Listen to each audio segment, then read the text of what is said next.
Meanwhile, the World Bank cited the reforms being implemented by the Aquino administration for the Philippines' jump in rank in latest of doing business report.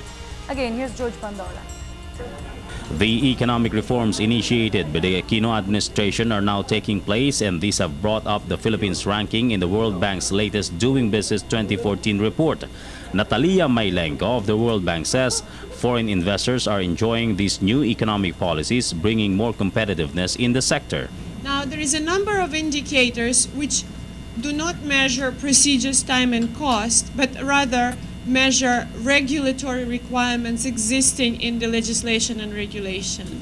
Those are the Getting Credit indicator, which measures the depth of the credit information in the market, as well as the legislation on the use of collateral, especially movable collateral, which is not real estate, but maybe a vehicle. With a better ranking for the Philippines business environment, the National Competitiveness Council says they have achieved what they have promised a year ago when the Philippines ranked low with 138th place among 185 economies. NCC co-chair Guillermo Luz affirms that their reforms immediately took off as soon as President Aquino signed Executive Order number 38 last May, creating the Competitiveness Task Force. Thank all the agencies involved in putting the work together.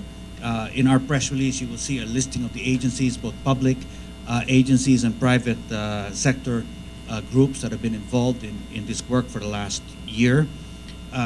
They've done a great job, and I think breaking down the silos and putting this effort together is a huge achievement. Department of Trade and Industry asserts that the government should do more to keep the investments and attain its goal of inclusive growth by way of offering more jobs for the Filipinos now that several countries are catching up. A lot of collaboration have undergone to this effort, both from the private sector and also in the government. And so the 30 levels notch going upward is really very, very encouraging. World Bank believes that in order for the Philippines to remain resilient, it should enact more laws liberalizing foreign investments and to strengthen public and private partnerships in the establishment of landmark infrastructures to help boost the economy. It can take a year or two or sometimes 3 before the indicator itself moves. We need to continue the public-private collaboration. It's absolutely critical to pushing this. I don't do this private sector alone.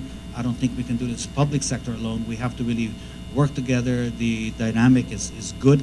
The chemistry is good, and I think the results speak for themselves. So what we will do moving forward is to actually work together and improve our strategy. Particularly in the Philippines, we are a very market-driven economy compared to the other countries. That's why it's important to be very purposeful in the way we want to improve our business permitting, our starting a business processes. So yun ang gagawin natin. For People's Television, Jorge Bandola.